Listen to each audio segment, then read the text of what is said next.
जय मसीह की सभी को, प्रभु सभी को बहुत आशीष दे। प्रभु का धन्यवाद आज के दिन के लिए। अब ये जो पॉडकास्ट है ये दूसरा पॉडकास्ट है।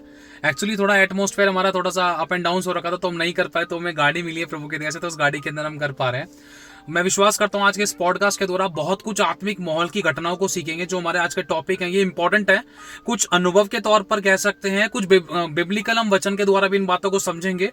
और जैसे कि हम दो मेन टॉपिक्स को समझेंगे। सबसे पहला है कि दुष्ट आत्माएं कैसे एंटर करती हैं विश्वासी की जिंदगी में, और दूसरा है कि दुष्ट आत्मा ट्रांसफर कैसे होती है। ट्रांसफर का मतलब एक जगह से दूसरी जगह पर, और एंटर करने का मतलब है कि उसका हमारे साथ कोई कनेक्शन नहीं है, लेकिन वो बहुत दूर से किसी ना किसी तरीके से लाइफ में एंटर कर रही थी, है ना, और जिंदगी को खराब करने की कोशिश करी थी। तो ये दो प्रकार की ये सिचुएशंस बिब्लिकल क्या है समझाती है हमें, बहुत सारी चीजों को हम जानेंगे। तो हम चलते पंकज भाई के साथ में। जय मसीह की सभी को। प्रभु आपको बहुत आयत से बढ़ाए। प्रभु ने जो मुझे आत्मा में दिखाया और बताया ना, तो बहुत सारी गंदी स्पिरिट ऐसी होती है कि जो अलग अलग प्रकार के काम करते हैं, जैसा कि आप लोगों को पता भी होगा। पर कुछ गंदी स्पिरिट ऐसी भी होती है जिनको लाइफ में एंटर करने के लिए कुछ ना कुछ मार्ग चाहिए होता है। सबका मार्ग एक जैसा नहीं होता है। जैसे मैं अभी आपको एक बताता हूँ बात, कि कुछ गंदी स्पिरिट ऐसी है जो गटर की गंदी स्पिरिट है, जिनको घर में एंट्री करने के लिए गटर की ही हेल्प लेनी पड़ती है। जिनका काम लाइफ में जो सड़न पैदा करता, रिश्तों में सड़न पैदा कर दिया, जो हमारे अभिषेक को खराब करने का काम करते हैं। वैसे तो बहुत सारी प्रकार की आत्माएं होती है जो इस तरीके का काम करती है, पर ये आत्मा का लाइफ में एंटर करने का जो तरीका होता है ना, ऐसे ही होता है। बहुत सारी ऐसी गंदी स्पिरिट भी है जो किसी मेन स्थान से हमारे साथ में आती है, जो चिपक के आ जाती है, या और भी बहुत सारी हमारी गलती अपराध जो करते हैं उसकी वजह से भी उनको होता है। जैसे बोलते हैं ना कि अगर कहीं पर आप कोई टैंक है, उस टैंक में अगर कहीं पर दरार हो जाती है और रिस के उस चीज को और भी बड़ा बना देती है। जब हम आत्मा में अभिषेक में जो रिसाव पैदा हो जाता है ना, तब वे एक दुष्ट आत्मा एंट्री करना स्टार्ट करती है।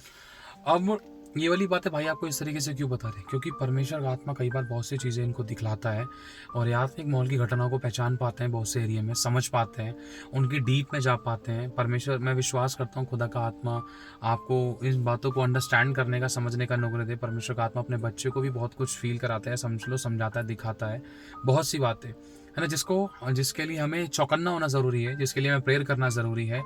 तो हम ये भी सीखेंगे इसके अंदर कि कैसे प्रार्थना करनी है, क्या प्रार्थना करनी है, इन चीज़ों के विषय में हम कैसे चौकन्ने रहें, और किस तरीके से हम अपने घर के अंदर एंट्री करें। कि अगर कोई भी दुष्ट आत्मा हमारी लाइफ के किसी भी एरिया में एंटर कर चुकी थी तो उससे को कैसे बाहर निकालें, और दुष्ट आत्माएं ट्रांसफ़र कैसे होती है ना। तो अपने कुछ अनुभव बताओ, जैसे कि तुमने अनुभव पाए कि तुम्हें फील हुआ कि वो दुष्ट आत्मा यहाँ से ऐसे आई है, वैसे गई है, यहाँ से निकली है, वहाँ से निकली है, वो किस तरीके से काम करती है, वो क्या सोच रही है, उसने क्या प्लानिंग की है। तो शेयर करो अपना अनुभव जो तो भी था। अभी जैसे 2 दिन पहले की बात है, मैं प्रार्थना करने के लिए बैठा हुआ था। किसी घर में हम प्रार्थना करने के लिए बैठे हुए थे, तो मैं प्रार्थना करते करते एकदम से चुप हो गया। जब मैंने आत्मा में देखा ना, कोई मतलब कि मकड़ी थी, जिसका मतलब कि जो हमारी दुनियावी जगहों पे दिखती है, ऐसी मकड़ी नहीं थी वो। उसका मतलब कि कुछ कुछ आप क्या बोलते हैं, जो बिच्छू होता है, कुछ स्ट्रक्चर बिच्छू के जैसा था, कुछ केकड़े जैसा स्ट्रक्चर था उसका, कुछ मकड़ी जैसा स्ट्रक्चर था, जो आके मुंह पे बैठ गई। मैं मुंह खोलने की कोशिश कर रहा हूँ बार बार, तो मेरा मुंह नहीं खुल पा रहा था वचनों के लिए, प्रार्थनाओं के लिए, अन्य भाषा के लिए।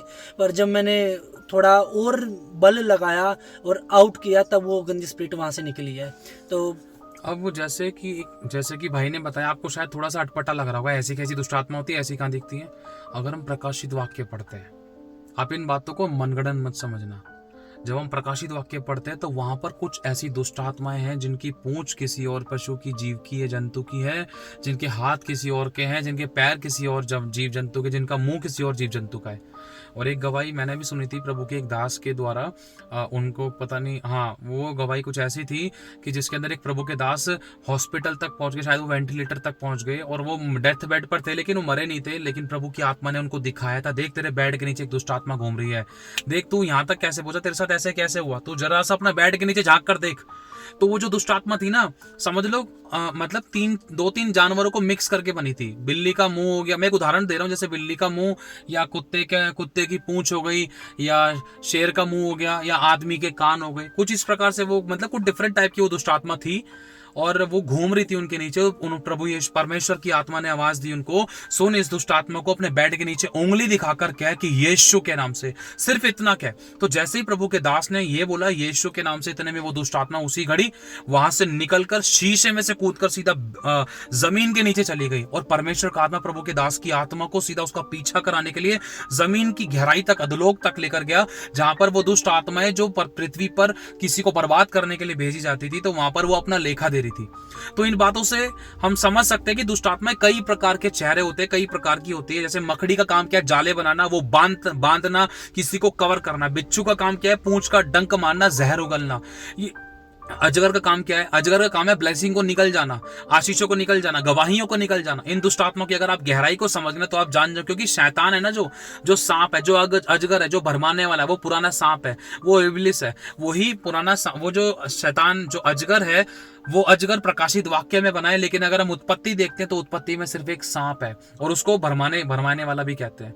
तो बहुत कुछ है इसकी डीप में, तो हम भाई के द्वारा कुछ और समझेंगे। तो बहुत बार ऐसे होता है कि जब हम पति पत्नी ना प्रार्थना में बैठते थे तो हमें आत्मा में सांप दिख रहा था। जैसे जब उसको हम यीशु के नाम में हम उसको काट रहे थे तो 2 बन गए, तो फिर उसको काटा तो फिर और ज़्यादा मतलब कि बढ़ गए। पर जब हमने कहा ये तो ऐसे नहीं चलेगा काम, तो हमने उसको बांधा कि उसको सिर से पैर तक बांधा। मत 18 को क्लेम किया हमने वहाँ पे, तो वो बंद कर वहाँ पे रुका। बहुत मतलब बार आपने और आपकी वाइफ ने क्लेम किया? जी।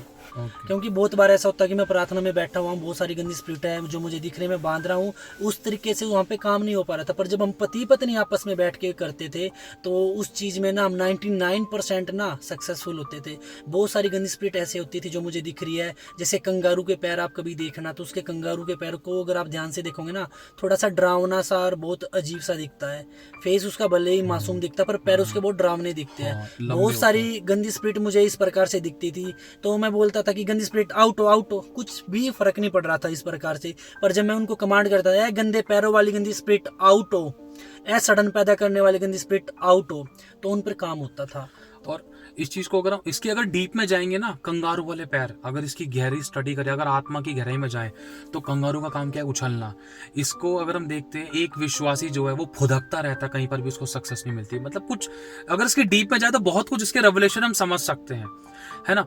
तो अब जैसे यीशु मसीह ने जब पतरस के घर में गए थे तो उसकी पतरस की सास को बुखार था। आपको पता है बुखार के भी कान होते हैं। ये बुखार की एक स्पिरिट होती है, दुष्ट आत्मा होती है, जिसमें ये साफ लिखा है यीशु मसीह ने बुखार को डांटा। मतलब यीशु को पता है ये बुखार देने वाली एक दुष्ट आत्मा है। समझ पा रहे हो इसकी डीप, इसकी गहराई को समझना। बुखार एक बीमारी नहीं है, वो एक दुष्ट आत्मा है। और लिखा है जैसे यीशु ने बुखार को डांटा, उसकी सांस उसी घड़ी चंगी हो गई, है ना। बुखार को बुखार के तरीके से, अगर पेट में दर्द था, अगर आप सर दर्द की दवाई ले रहे हो तो ठीक नहीं हो सकते थे। इसलिए जैसे कि भाई बता रहे, कंगारू की जो स्पिरिट थी, कंगारू वाली, वो उसके पैर जो फुदकने वाले थे, वो एक विश्वासी की लाइफ में कैसे फुदकन के समान काम करती थी कि कहीं पर एक विश्वासी स्टेबल नहीं रह सकता था, नौकरी में, बिजनेस में, काम धंधे में, इसको किसी भी तरीके से समझ सकते हैं। जो जिसकी जिंदगी में स्पिरिट काम करती थी, उसकी लाइफ के असर वो अपनी खुद लाइफ में इसको चेक कर सकता है, अगर वो एक आत्मिक है तो। और जब इसी तरीके से अगर वो निकालेगा हर एक ऐसी दुष्ट आत्मा जो मुझे फुदकाती है, मेरी जॉब कभी यहाँ से वहां, कभी वहां से यहाँ, या मेरे को इधर उधर भटकाती है, थकाती है, मैं तुझे बांध कर, डांट कर, दंडित करता हूँ, नष्ट करता हूँ, निकल मेरी जिंदगी से। तो रिसेंटली ऑन द स्पॉट उसी टाइम उस एरिया में काम होना शुरू होता है। हाँ, तो एक चीज़ और मेरे साथ में क्या घटी थी, इसको मैं थोड़ा विस्तार से बताना चाहूँगा कि मैंने डॉक्टर दीनाकांत जी की लिखी हुई एक पुस्तक को पढ़ा था। उसमें उन्होंने बताया था कि उनसे एक अपराध हो गया था जो कि बहुत मतलब कि उनको पहचान तक नहीं हो पाई थी। उनकी माँ ना मतलब मृत्युशैया पे बिल्कुल नज़दीक थी, मतलब मरने को ही थी। और वो उनको छोड़ के नर्स थी जो उनकी सेवा टहल करने के लिए थे वैसे तो वहाँ पे बहुत, पर वो प्रभु की सेवकाई के लिए चले गए थे। जब वे वापस लौटे तो उन्होंने पाया कि उनकी माँ मर चुकी है और उनको बहुत दुख हुआ। तो कुछ टाइम बाद उनको ना बहुत बड़ी एक बीमारी लग गई थी। तो प्रभु से जब रो रो के घुटने टेक के उन्होंने पूछा कि प्रभु ऐसा क्यों हुआ है, तो प्रभु ने जब आत्मा में बताया तो बताया कि तुम्हारी माँ मृत्यु के बिल्कुल समीप पहुँच चुकी थी, मरने की कगार थी। उनकी आशा थी कि जिस पुत्र को मैंने पैदा किया है वो इस समय पे मेरे साथ में खड़ा हो और वो मुझे मतलब कि संभाले। वो उनकी इच्छा थी, वो ममता जो होता ना, उस वजह से उनको ये दिक्कत हुई थी। तो मैं यही बताना चाह रहा हूँ, बहुत बार हमें ऐसा होता है कि हम प्रभु को बहुत सारे हम अपराध कर देते हैं। ये सेम एक ऐसे होता है, हम एक जब अपराध करते हैं ना, हम अपने बाप के मुंह पे एक थप्पड़ मारते हैं वो पापों का, वो लज्जा का, जो उसको शर्मिंदा करते हैं। वो बाप प्यार करने वाला परमेश्वर है, तो वो हमें माफ़ कर देता है। माफ़ तो कर देता है, पर जो हम तमाचा लगाते हैं ना अपने पाप करके, वो निशान वहीं पे रह जाता है, तो निशान नहीं जाता ऐसे ही। तो हम कर तो देते हैं, प्रभु ने तो माफ़ कर दिया, पर जो निशान है उसका भी तो हर्जाना में भुगतना पड़ता है। इसलिए वे पाप हमारे अंकुरित हो जाते हैं, और बार बार वे गलतियाँ करते हैं ना, तो फल पनपने लग जाता है। तो प्रभु ने ये बताया कि जैसे प्रभु मेरा वो दास इतना बड़ा दीनाकरण, डॉक्टर दीनाकरण जी जो है, बहुत बड़े प्रभु के दास थे, जब उनको भी सजा भुगतनी पड़ी है, जबकि प्रभु ने तो क्रूस पर सब कुछ पूरा कर दिया, पर तब भी उनको भुगतनी पड़ी है ना। तो प्रभु ने बताया कि जो तुम बीज बोते हो ना, क्योंकि तुम्हारे ना मुंह में जन्म और मृत्यु दोनों को पैदा करने का सामर्थ्य है। तुम जो बोओगे वह बोया जाएगा, जो तुम काटना चाहोगे वह काटा जाएगा, जिसे तुम बांधोगे वह बंध जाएगा। तो पाप के बीज भी ना सीड्स उत्पन्न होने लग जाते हैं, वो धीरे धीरे इतने बड़े हो जाते हैं कि वो फल ला के देते। तो प्रभु बोल रहे हैं कि उन बीजों को भी नष्ट करो, उन फलों को भी नष्ट करो, ताकि वे तुम्हारे जीवन में वो सजाए ना पनपने के काम करे। मतलब इनके कहने का जैसे ये है कि मान लो मैंने किसी को गाली बकी थी, तो इसका मतलब मैंने गाली का बीज बोया था, तो और वो गाली का बीज मैं किसी भी रूप में अपनी लाइफ में काट सकता था। अब वचन में लिखा है हमारी जुबान में जीवन और मृत्यु दोनों होते, जो इसे काम में लाना जानता वो इसका फल भोगेगा। मतलब ये एक भाई प्रभु के जो बच्चे, ये बेटा है जो प्रभु को बताना चाह रहा है कि जो डीजे दीनाकरण जी थे ना, वो दुख के समय में अपनी माँ के साथ उस समय अवेलेबल नहीं हो पाए थे, जिसके कारण उनकी माँ आखिरी सांस में मिलना चाहती थी और वो नहीं मिल सके। उस समय प्रभु के दास सेवकाई में थे, लेकिन जब उनको पता चला कि उनकी माँ खत्म हो गई है, जब वो मिलने के लिए आए तो जब तक देर हो चुकी थी। और जब कुछ समय बाद जो उन्होंने बीज बोया था, जिसका जब वो दुख दूसरों के दुखों में दूसरों अपनी माँ की शुद्धि नहीं ले सके, माँ से बात नहीं कर सके, तो उसका एक बैड इफेक्ट उनकी लाइफ में पड़ा। जो वो बीज बोया गया था उसका फल कुछ समय बाद उनकी लाइफ में एक बीमारी के रूप में उनकी लाइफ में काटना उनको पड़ा था। जब वो रो रहे थे तो प्रभु ने उनको बताया था कि देख, जब तेरी माँ तकलीफ बीमारी परेशानी में थी, उस समय तू सेवकाई के लिए चला गया, उस समय तुझे तेरी माँ के साथ रुकना चाहिए था, क्योंकि उसका अंतिम समय चल रहा था, इसलिए तेरे साथ ये घटना हुई है। मतलब उनके द्वारा बोया गया एक बीज था। हालांकि जैसे कि बताया प्रभु के बेटे ने, क्रूस पर सब कुछ पूरा करने के बाद भी प्रभु के उस बेटे ने उस फल को, उस अंकुरित उस पेड़ के द्वारा जो फल निकला, जो गलत बीज बोया गया था, उसका असर उनकी लाइफ में पड़ा था। तो इससे में ये समझ में आता है कि जो इंसान बोता है वो किसी न किसी रूप में काटता था। अगर आप चाहते हो कि अगर हमने कुछ भी अब तक गलत बोया है, अगर हम उसको ना काटे, तो हमें कुछ प्रेयर करनी होगी। जैसे कि कई बार इस चीज को बताया गया है कि हर एक गलत बीज, गलत पेड़, गलत फल, अनर्थ कल्पनाएं, गलत दर्शन, गलत स्वप्न, गलत सोच-विचार, गलत अंगीकार, गलत भविष्यवाणी, जो हमने जानबूझकर या जाने अनजाने में किसी के बारे में कही, या किसी ने हमारे बारे में कही, या हमने अपने बारे में कही, या हमने किसी के विषय में भी बोई, जो हम काट सकते थे, प्रभु यीशु के नाम से हम उसको उखाड़ देते हैं, नष्ट कर देते हैं, उन गलत बीजों को कैंसल करते हैं, कट करते हैं, खंडित करते हैं, जलाकर भस्म करते हैं। और हमें आशीष देनी, प्रभु सबको तू क्षमा कर, कोई भी बुरी बात किसी के साथ भी घटने नहीं पाएगी, ना उनके साथ ना हमारे साथ। हम उनको माफ करते हैं, लेकिन इन गलतियों से हम सीखकर आगे बढ़ते हैं। ये चीज जरूरी है हमें समझना, है ना। और जैसे कि प्रभु के इस बेटे ने बताया कि कुछ दुष्ट आत्मा लाइफ में मतलब एंटर करती थी, ट्रांसफर नहीं, एंटर करती थी। अब जैसे अगर मान लो आप चौराहे पर घूम रहे हो, आप एक विश्वासी हो, आप चौराहे पर घूम रहे हो, आपका जीवन उस तरीके से नहीं है जैसा प्रभु चाहता है, लेकिन अब आपने किया क्या कि अब आप चौराहे पर से निकल रहे हो, वहां पर बड़ा तगड़ा जादू टोना हो रखा है, भले ही आप प्रभु पर विश्वास करते हो, तो वो दुष्ट आत्मा वो आपके साथ वहां से निकलकर आपके पीछे चल सकती है और घर के अंदर एंटर कर सकती है, जिसके कारण वो दुष्ट आत्माएं, जैसे कई बार होता है, अगर किसी आदमी के ऊपर कोई जादू टोना था, तंत्र मंत्र था, किसी के ऊपर वशीकरण था, कोई क्रोध की आत्मा थी, कोई बीमारी थी, किसी के ऊपर कोई तकलीफ थी, तो उसके ऊपर से नींबू उतारा जाता था या चढ़ावा उतारा जो भी है वो चौराहे पे रखा जाता था, ताकि जो कोई भी आ रहा जा रहा है वहां से वो उसके साथ चल पड़े, वो दुष्ट आत्माएं। और ये रियलिटी है, इन दुष्ट आत्माओं को इस तरीके से अंत नहीं होता, ये चुपक कर चल पड़ती है। कुछ कहना है जी, मेरे साथ अभी कुछ टाइम पहले एक सिचुएशन हुई थी कि मेरा कोई रिलेटिव था जो जिसको ना गले में कैंसर था और वो एक्सपायर, मतलब कि वो अब इस दुनिया में नहीं है।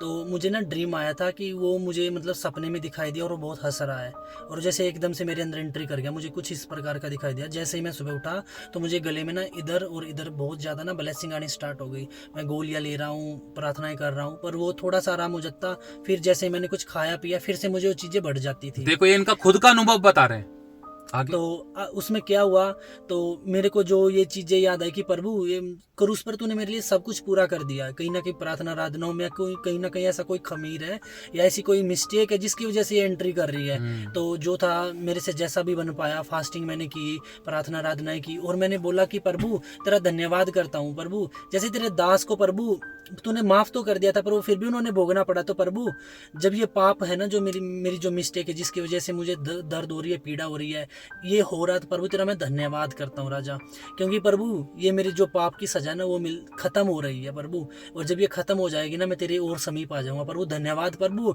इस दर्द के लिए भी मैं तुझे धन्यवाद करता हूँ। जैसे मैंने ये किया ना तो उसी टाइम मेरे को रिलीफ मिल गया। पता नहीं मेरे इन शब्दों में क्या चीज़ थी क्या नहीं, पर प्रभु ने मुझे उसी टाइम चंगा कर दिया। प्रभु का बहुत धन्यवाद करता हूँ इस चीज़ के लिए कि प्रभु ने मुझे रियलाइज पता है कराया। आपके इन शब्दों में क्या था? आपके इन शब्दों में ये था कि प्रभु मेरे किसी गलती के कारण ऐसा हुआ है, तो प्रभु मैं विश्वास करता हूँ मेरी गलती के कारण अगर कुछ मेरे को अटैक हुआ है, तो अभी अटैक हो गया था, अब मैं विश्वास करता हूँ कि तू मुझे चंगा करेगा।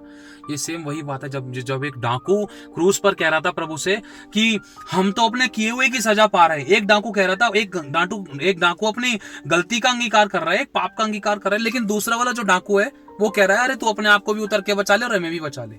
बहुत बड़ा फर्क था। जिसने अपने पाप का अंगीकार किया, हम तो अपनी गलती के कारण यहाँ पर अटके पड़े हैं भाई, तो उसके लिए स्वर्ग का द्वार खुला। तो प्रभु ने हो सकता है तुम्हारे उस बात को देखा कि तुमने अपनी गलती का एहसास किया, तुम लड़े नहीं परमेश्वर से, मैं तो सही चल रहा हूँ, मेरे साथ ऐसा क्यों हुआ, तुमने अपनी गलती को देखा। हो सकता है प्रभु क्या पता कौन सा पाप था, किसके कारण ऐसा हुआ, लेकिन प्रभु अब गलती की सजा थोड़ी हो गई, लेकिन अब क्षमा करते। प्रभु ने आपको क्षमा किया। और प्रभु ने मुझे ये भी रियलाइज करा कि जो तेरी तकलीफ हो रही है, पीड़ा, और ये नहीं कि तू किसी चीज को सजा को भोग रहा है, कि जो धब्बा था ना जो पाप का था वो खत्म हो रहा है। जब ये खत्म हो जाएगा ना और तू खराई से चलता रहेगा तो तू मेरे समीप और भी ज्यादा और भी गहरे रिश्ते में मेरे साथ बंध जाएगा। तो प्रभु ने मुझे ये चीज भी रियलाइज कराई थी। और एक चीज मैं कहना चाहता हूँ परमेश्वर की दया से, जैसे कि प्रभु के इस बेटे ने बताया कि दुष्ट आत्मा को एंट्री कैसे मिलती थी, किस गलती के कारण। जैसे बताया ना, जैसे वो तकलीफ थी इनकी लाइफ में और किसी और की लाइफ में थी, वो इनकी लाइफ में एंटर करने लगी। जैसे मैंने बताना शुरू किया तभी अब प्रभु की दया से आपको, जैसे कोई चौराहे पर कोई किया धरा कर गया, अगर वहां से कोई अच्छा खासा बंदा निकला तो वो दुष्ट आत्मा उसकी लाइफ में एंटर करके उसके घर के अंदर तक घुसकर उसकी जिंदगी को बर्बाद कर देती। अचानक से व्यवहार बदल जाते। अरे अभी तो ठीक था, ये गुस्सा कैसे करने लग गया, अभी तो ठीक था, इसको गलत सपने कैसे आने लगे, इसको मिर्गी कैसे आने लग गई, अरे इसके पेट में दर्द कैसे होने लगे, ये बीमारी कैसे लग गई। ये दुष्ट आत्माएं बाहर से एंटर करी थी घर के अंदर, और ये ट्रांसफर नहीं, ये एंटर करी थी। इन्होंने अपना घर बना लिया था अच्छे वाले शरीर को। जैसे कि पवित्र शास्त्र कहता है कि जब एक दुष्ट आत्मा एक दुष्ट आत्मा ग्रसित व्यक्ति के अंदर से निकल जाती है, तो वो अगर और वो कोई ऐसा अच्छा घर ढूंढती है जहां पर वो रह सके, वरन वो अपने साथ और सात दुष्ट आत्माओं को लाकर उस मनुष्य की दशा को पहले से भी और ज्यादा बिगाड़ देती है। जी, तो इसी चीज़ के ऊपर बताऊंगा कि हमारी फैमिली में कुछ ना ब्लैक मैजिक से रिलेटेड कुछ चीज़ हुई थी। तो जब भी मैं सोता था ना रात को, ऑटोमेटिक पता नहीं कोई ना मेरी उंगलियों में, पैर की उंगलियों में ना कोई सुइयां चुभोता था, और मैं एकदम से आँख खोल के देखता तो वहाँ पे कोई भी नहीं पाता था। ये चीज़ बार बार हो रही थी। इस चीज़ से मैं बहुत ज़्यादा परेशान था, क्योंकि जब वो सुइयां चुभती थी ना बहुत पेन होता था मुझे। तो एक बार फिर से मेरे साथ ऐसा हुआ, तो मैं जैसी भी अवस्था में सो रहा था ना, मैं एकदम से बिल्कुल सेकंडों के हिसाब से मैं खड़ा होकर और उसके पीछे भाग लिया कि तू जो भी है मैं तुझे आज छोड़ूंगा नहीं। तब प्रभु ने मुझे बिल्कुल खुली आंखों से मुझे दिखाया कि बिल्कुल दुबली दुबली पतली पतली सी काली परछाइयों जैसी दो गंदी स्प्रिट है।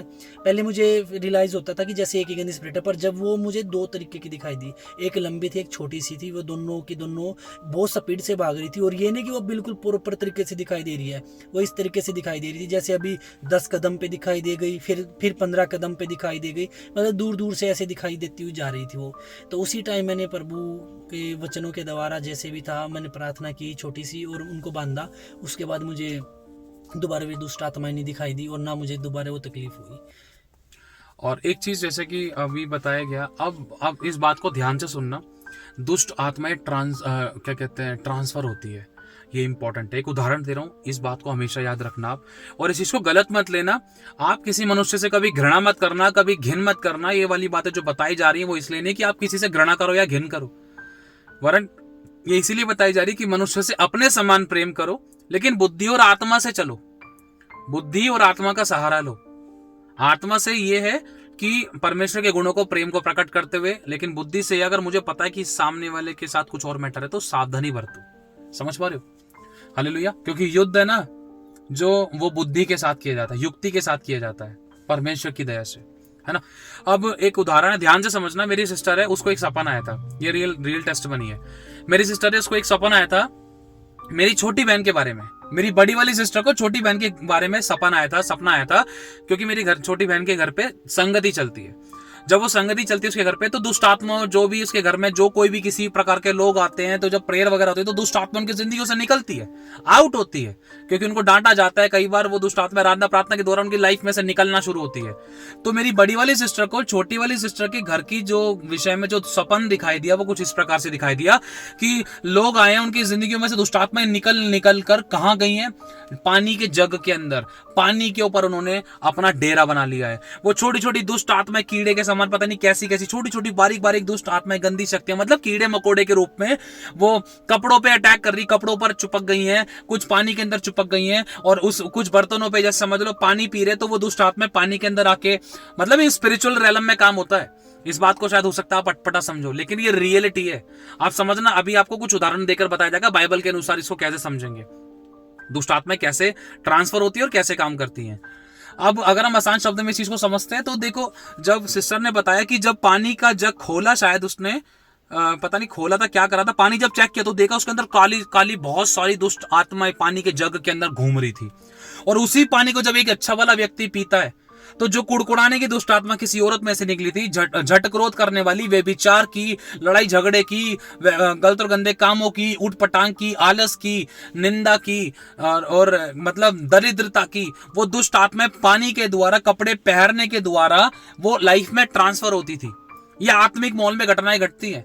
बहुत से लोग बहुत कुछ सोचते होंगे। अगर हम देखते हैं, अब मान लो, ये एक उदाहरण दे रहा हूं, एक भाई है, वो बहुत ज्यादा वो कूड़ा कबाड़ा बीनता है और बहुत गंदा है और बहुत गंद में रहता है, उसके बाल बहुत गंदे हैं, वो थोड़ा मेंटली डिस्टर्ब हो रखा है। ध्यान से सुनना, हर कोई कबाड़ी नहीं, एक ऐसा व्यक्ति जो मेंटली डिस्टर्ब है, जिसने बहुत कुछ हाथों में पहन रखा है, उसको समझ नहीं, गला ऊटपटांग तरीके से बांध रखा है, कभी धागे बांध रखे हैं, वो रियलिटी में दुष्ट आत्मा से ग्रसित व्यक्ति है। वो कई महीनों से नहीं नहाया, और जो खा रहे हैं खिला, जो मतलब गंदपने में रहता है, तो रियलिटी वो दुष्ट आत्माओं से ग्रसित व्यक्ति है। अगर आप उसको छू रहे हो, अगर आप उसके कपड़े पहन रहे हो, अगर आप उसके थाली में खा रहे हो, तो वो दुष्ट आत्माएं ट्रांसफर हो सकती है छूने के द्वारा, कपड़ों को टच करने के द्वारा।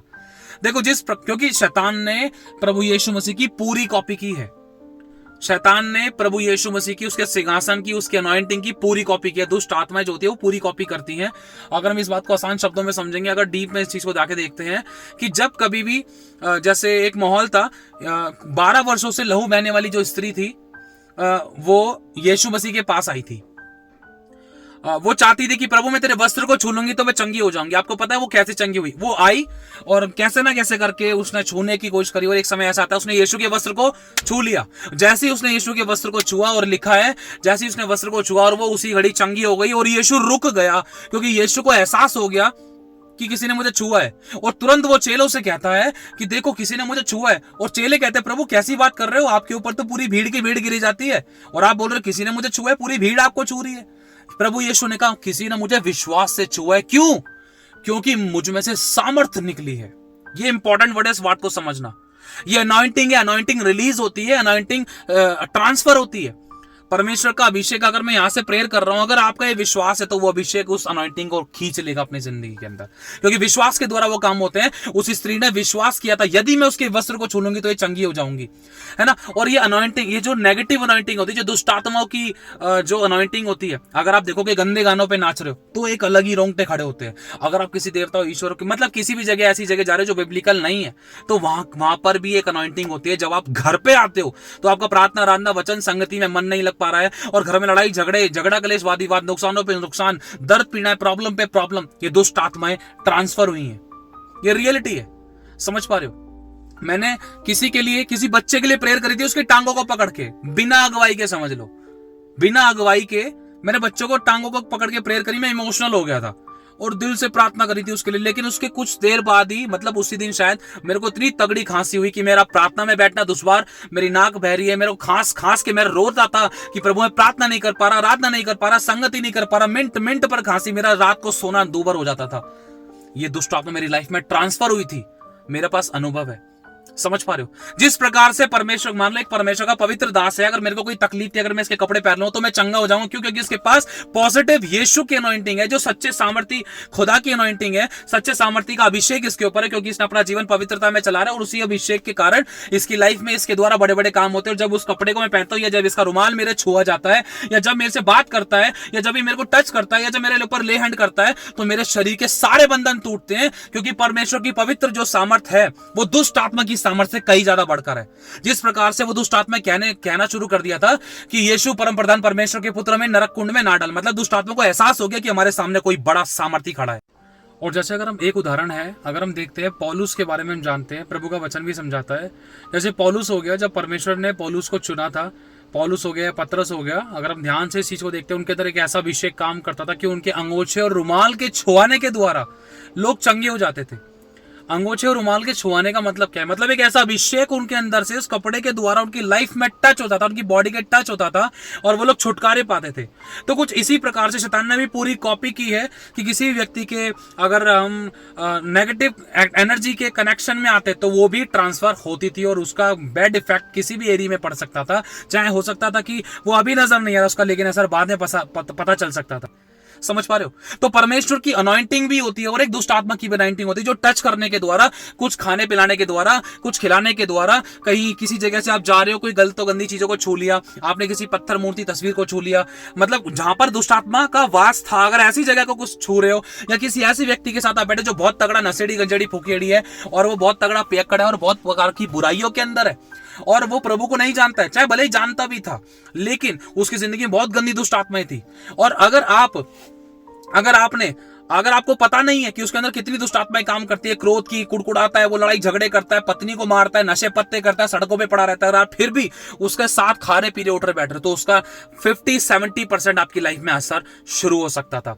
मेरे पापा के अंदर दुष्ट आत्मा काम करती थी, मैं अपना खुद का अनुभव बता रहा हूँ। मेरे पापा के अंदर तोड़ फोड़ की दुष्ट आत्मा, गाली वाली, बहुत गंदी गंदी गालियां बकते थे, तुरंत मारते पीटते थे, उनसे बर्दाश्त नहीं होता था और मैंने उनके कपड़े पहनना शुरू किया। वही स्पिरिट मेरी जिंदगी में काम करना शुरू हो गई। उस समय मैं यीशु को नहीं जानता था, मैंने तोड़ना फोड़ना शुरू किया। मेरी लाइफ में भी कुछ गलत और गंदी दुष्ट आत्माएं काम करने लगी, मेरे अंदर भी क्रोध की आत्मा काम करने लगी, मैंने भी तोड़ फोड़ करना शुरू कर दी। कई बार मैं अपने चोट मार लिया करता था, मैंने कई बार अपना सर फाड़ा, और मतलब मैंने अपना सर फोड़ा और मेरे बड़ी खतरनाक ही चोटें लगी, कई बार दीवार में, मतलब बहुत गंदे तरीके से मैं गुस्सा करता था, क्योंकि वही सेम चीज मेरे पापा की लाइफ में थी। और मेरे कपड़े कुछ टाइम, जो मैंने पापा के कपड़े मैंने पहनना शुरू किया, और जब कई बार मैं भी कपड़े पहनता था, तो एक टाइम बाद ऐसा आता है कि वो दुष्ट आत्मा जब मेरी लाइफ में एंटर करने लगी, तो मेरे कपड़े पहनने के दौरान मेरे भाई की जिंदगी में वो काम करने लगी। और इस चीज को मैंने अपनी आंखों से देखा कि मेरे भाई के अंदर भी एक जानवर की दुष्ट आत्मा काम करती थी, क्रोध की, झगड़े की, और मतलब आउट ऑफ कंट्रोल हो जाता था। वो बहुत गंदे तरीके से मारपीट, बहुत गंदे तरीके से तोड़ पर घर का सामान तोड़ देना, कोई कंट्रोल नहीं और कोई शांति, नम्रता, दीनता की बात नहीं, बहुत सारी चीजों के अंदर वो बुरा बन गया था। समझ पा रहे हो? ये दुष्ट आत्मा जो काम करती थी, जो हम नहीं समझ पाते थे, ये रियलिटी है। हालेलुया।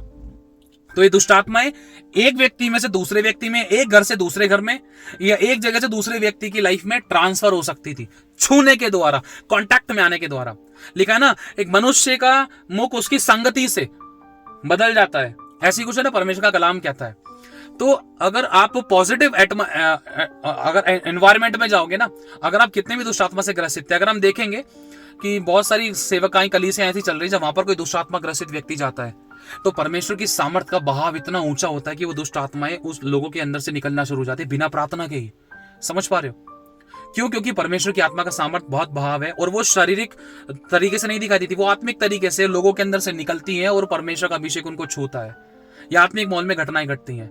अगर आप किसी पाप और बुराई और व्यभिचार से भरी हुई संगति, ऐसे फ्लैटों में, ऐसी संग दोस्ती में जाओगे, तो एक ना एक दिन वो बुराइयां, वो व्यभिचार, वो नशा पत्ता, वो गंदगियां, लड़कियों के साथ व्यभिचार, वो बंदीबाजी, नेगेटिविटी, वो धीरे धीरे करके आना शुरू हो जाती है, अंदर अंदर मन को खोल देती है। बहुत से लोगों के साथ हुआ है और लोगों को पता भी नहीं रहता कि वो इसके लपेटे में आ चुके हैं। कुछ कहना है? जैसा कि भाई बता रहे थे कि एक बार मेरे से छोटी सी मिस्टेक हुई थी कि मैं एक मतलब दुनियावी जो गाने होते हैं उन्हीं में से एक गाना सुन रहा था, जिसमें कोई भी गलत अंगीकार नहीं था, कुछ भी नहीं था, पर मैं उसे सुन रहा था। तो मेरी वाइफ साथ में बैठी थी, वो बार बार मना कर रही थी कि इन चीज़ों को मत देखो, ये आपको अट्रैक्ट करेंगे और जब आप प्रार्थनाओं में बैठोगे तो डिस्टर्बेंस होंगे। तो मैं बोला नहीं प्रभु, अपने आप देख लेंगे, प्रभु बिठा लेंगे। तो गाड़ी चलते चलते हम ट्रैवल कर रहे थे, किसी काम के लिए हम जा रहे थे, वहीं पर गाड़ी बंद हो गई। फिर मेरे को रियलाइज़ हुआ, मैंने माफ़ी मांगी, तब एकदम से मुझे रियलाइज़ हुआ कि चेक कर, अब मुझे नहीं पता क्या चेक करूँ, मुझे इतनी ज़्यादा नॉलेज नहीं थी उस टाइम पे। तो फिर मैं कहा प्रभु प्लीज़ बता, गाइड कर, मुझे नहीं पता कैसे क्या है। फिर एकदम से फिर बोले कि देख पीछे। तो जब मैं उतर के पीछे देखा तो चलती चलती गाड़ी का हमारा जो पेट्रोल डलवाने का जो ढक्कन होता है ना, वो खोला हुआ था, जिसकी वजह से गाड़ी मतलब कि वहीं पर बंद हो रखी थी। तो वहाँ पे पुलिस चेकिंग भी हो रखी थी, जिसकी वजह से मुझे गाड़ी को रोकना पड़ा था। तो ये मिस्टेक हमारे साथ में हुई थी। और साथ के साथ एक और, मैं ये नहीं कि हमें बार बार प्रभु दिखा था, हमने लाइफ में मैंने इतने फटके भी बहुत खाए हैं। उन चीज़ों को प्रभु से मैंने प्रैक्टिकली भी सीखा है, क्योंकि मैं बोलते हैं ना कि कुछ होते कि प्रैक्टिकली सीखते बंदे। तो मैं बहुत डरता हूँ, एक एक शब्द बोलने में भी मैं बहुत कतराता हूँ, डरता हूँ कि प्रभु कहीं मेरे मुँह से गलत ना निकल जाए, फिर मुझे प्रैक्टिकली फटका खाना पड़े। भैया ने बताया कि अगर किसी में कुछ ऐसा लग रहा है कि गंदी स्पिरिट है या कुछ भी है, तो उससे बोलते यार ये तो गंदा, चल छोड़ इसको, दूर हो। नहीं, मेरे से हुआ था, एक लुक को लेके मेरे से थोड़ा सा मिस्टेक हुई थी, तो उसका भी बहुत भारी मेरे को हिसाब देना पड़ा था। बहुत मैंने पश्चाताप किया, बहुत माफ़िया मांगी, तब जाके उस चीज़ को मैंने ठीक किया था। तो कभी भी किसी में भी कुछ भी चीज़ हो, अगर आप उससे प्रेम की रीति से ना आप उससे बात करते हो, और प्रभु तेरे निर्दोष लहू से धोता हूँ, तो भी आप चंगे हो जाओगे। और आप कितने भी सामर्थ्य में भरे हो और आपने उससे थोड़ी सी घृणा कर दी ना, तो आप ना उस गंदी स्पिरिट को अपनी लाइफ में एंटर करवाने के लिए ना मौका दे सकते हो। तो किसी के लिए भी अपना नफरत मत रखना, बस प्रभु के लहू से धो के उसके लिए प्रेम दिखाना। क्योंकि अगर आप उसके साथ करते हो ना, कहीं ना कहीं वो इंसान को जब पता चले वो बहुत टूटता है आपके व्यवहार से। हाँ, अब जो भाई ने बातें बताई, अब इन सब दुष्ट आत्माओं से, इस दो प्रकार की दुष्ट आत्मा जो एक से दूसरे में ट्रांसफर होती है और जो दूसरा एक जगह से दूसरी जगह एंट्री करती है ना, समझ पा रहे हो? आप किसी व्यक्ति से मिले नहीं हो, लेकिन फिर भी वो दुष्ट आत्मा उस जगह पर मंडरा रही है, और वो अचानक से आपके साथ हो लेती थी, और वो आपको डिस्टर्ब करती थी, रात को गलत सपने आते थे, वो अचानक मतलब बहुत तगड़े युद्ध होते थे आत्मिक। समझ पा रहे हो? एक छोटी सी बात बोलनी है, अगर कहीं भी कुछ भी ऐसा लगता है, आप दिल से सबसे प्यार करो, किसी से नफरत नहीं करनी, किसी से घृणा नहीं करनी, क्योंकि आपके व्यवहार के द्वारा वो सामने वाला व्यक्ति बदलेगा। इस बात को याद रखना। प्रभु ने आपको हो सकता है क्या, आपको उस व्यक्ति से इसलिए मिला है ताकि उसका छुटकारा हो। अगर आप ये सोचोगे कि इसके अंदर दुष्ट आत्मा है, आप ऐसा मत सोचना। अगर आपकी जगह यीशु होता, वो कभी नहीं सोचता। लेकिन आपको संभल कर किन बातों का ध्यान रखना है, आपको ज्यादा चिपकना नहीं है, प्यार अपने से ज्यादा करना है, रिस्पेक्ट करनी है, ताकि वो आपके व्यवहार को देखकर बदले कि हाँ भाई मसीह के लोग कैसे होते हैं, और वो विश्वास करे कि वो भी छुटकारा पाए। जब वो छुटकारा पाएगा तो सच में वो भी किसी के लिए उद्धार और छुटकारा, नजात और आजादी का कारण बनेगा, है ना। ये बातें इसलिए नहीं बताई कि आप घृणा करें, ये बात इसलिए बताई कि आप सावधानी बरतें, ताकि आपको पता चले कि आपकी लाइफ में कैसी कैसी दुष्ट आत्मा, कैसी कैसी अंधकार की शक्तियां कैसे आपकी लाइफ में एंटर करी थी, और आप उनसे कैसे छुटकारा पाए। अगर कभी भी आपको ये लगता है, तो आप घर में कभी भी आ रहे हो, घर में आने से पहले ये शब्द बोलो, प्रभु सारा किया धरा भार बेअसर हो जाए। प्रभु मेरे सभी पाप क्षमा कर दे, तेरे लहू से मुझे हमें धो दे। मैं दिल से सबको क्षमा करता हूं, तेरे आगे माफी मांगता हूं, कोई गलती तो क्षमा कर, कोई भी बुरी बात मेरे साथ नहीं घटेगी, यीशु के लहू से मैं धुल चुका हूं। इस तरीके से आप प्रेयर करके अपने घर में, अपनी फैमिलीज में, अपने कामों में एंटर कर सकते हो, है ना। अगर आपने किसी कपड़े वपड़े पहने, कुछ भी ऐसा कुछ खाए पिए, तो प्रार्थना से शुद्ध करके कहो, प्रभु तेरे नाम से इस कपड़े को तेरे लहू से शुद्ध करता हूं, ब्लेस करता हूं, मैं पहनूं, प्रभु तेरी आशीष आए। बोल दो, आपके शब्दों में पावर है, आपको जीवन की बात बोलनी, जैसा आप बोलोगे वैसा होगा। और शक नहीं करना है, नेगेटिव नहीं बोलना है, नेगेटिव सोचना भी नहीं। अगर लग रहा है कुछ भी, तो तुरंत वचन बोल दो, प्रभु तेरे नाम से ब्लेस करता हूं, खाने पीने की वस्तु मुझे कोई अटैक नहीं होगा, किसी वस्तु से कुछ हानि नहीं होगी, जब खाऊं जो बल बुद्धि ताकत मिले तेरे लिए इस्तेमाल हो, कोई नुकसान ना हो, है ना। प्रभु तेरे नाम से इस कपड़े को ब्लेस करता हूं, उस कपड़े को ब्लेस करता हूं, उस जगह को ब्लेस करता हूं, उस खाने पीने की वस्तु को ब्लेस करता हूं, जब इसको हम यूज करें या खाए पिए, प्रभु आशीष आए, कोई नुकसान ना हो। समझ पा रहे हो? क्योंकि वचन बताता है कि खाने पीने की चीजें भी जब प्रार्थना की जाती है, तो वो प्रार्थना के द्वारा, प्रार्थना और वचन के द्वारा वो शुद्ध हो जाती हैं। हालेलुया। तो ये तरीके हैं इन दुष्ट आत्माओं से बचने के। अगर आप घर में भी एंटर कर रहे हो, क्योंकि 2-3 दिन पहले हमारे साथ एक मैटर हुआ था, जैसे कि भाई ने बताया होगा, मैं आपको उसको शॉर्ट में बता देना चाहता हूँ। मैं और भाई हम बाहर घूमने के लिए गए थे, यही पास में ही। तो जब वहां से आ रहे थे ना, नाले के पास से आ रहे थे, तो एक दुष्ट आत्मा हमारे साथ चल पड़ी थी वहां से, और वो हमारे साथ घर के अंदर तक एंटर कर ली थी। और जब रात को हम प्रार्थना में बैठे थे, तब पता चला था कि एक दुष्ट आत्मा नाले के पास से गंदी सी हमारे साथ एंटर कर ली थी। समझ पा रहे हो? ये एक मनुष्य से ट्रांसफर नहीं हुई, ये एक जगह से ट्रांसफर हुई थी, है ना। एक जगह से इसको एंट्री मिली थी। अगर हम घर में आते टाइम अगर हम ये बोलते ना, प्रभु सारा किया तेरा भार बेसर हो, किसी वस्तु से हमें कुछ हानि नहीं होगी, और प्रभु तेरे लहू से हमें धोते, तेरे स्वर्गदूतों का बाड़ा हमारे चारों तरफ लगाते हैं, तेरा धन्यवाद, यीशु के नाम से मांगते हैं, आमीन। या प्रभु हमारे पाप क्षमा कर, यीशु के लहू से धो के शुद्ध करने के लिए धन्यवाद। कई बार बोलते बोलते कई बार इंसान से गलतियां हो जाती थी, जिसके कारण शैतान को द्वार खुला हुआ मिलता था और वो एंटर करता था। इसमें लिखा है कि और शैतान को अवसर मत दो कि कहीं वो तुम्हें फाड़ ना खाए, क्योंकि वो गरजने वाले सिंह के समान द्वार के बाहर खड़ा रहता है। हालेलुया। तो इन बातों से मैं समझना है, फिर हम आगे बढ़ते हैं। अब हम अगले पॉडकास्ट में मिलेंगे। तो प्रभु सभी को आशीष। यदि आपने इस वीडियो से, इस वचन से आशीष पाई है, तो आप इन चीजों को, इस वीडियो को आगे शेयर कर सकते हैं और चैनल को लाइक कर सकते हैं, सब्सक्राइब कर सकते हैं। आशीष पे आशीष का कारण बने। God bless you so much. खुदावन सभी को संभाल के रखे और बड़ी गवाही के साथ फिर से खड़ा करे। जिन्होंने पुराने पॉडकास्ट के एपिसोड्स नहीं देखे, मैं चाहता हूं अगर प्रभु आपको गवाही करते तो आप देख सकते हैं। मैं विश्वास करता हूं आपकी बहुत उन्नति होगी और आत्मिक माहौल में जो घटनाएं घटती आप समझ पाओगे और कैसे आपको उनके ऊपर जय पानी, कैसे शब्द बोलने, कैसे वचन बोलने, कैसे प्रार्थना करनी, किस विषय में कैसे आपको छुटकारा मिलेगा, बहुत सी चीज आप सीख पाओगे। हालेलुया। खुदा आप सभी को बहुत आशीष, आप सभी को जय मसीह।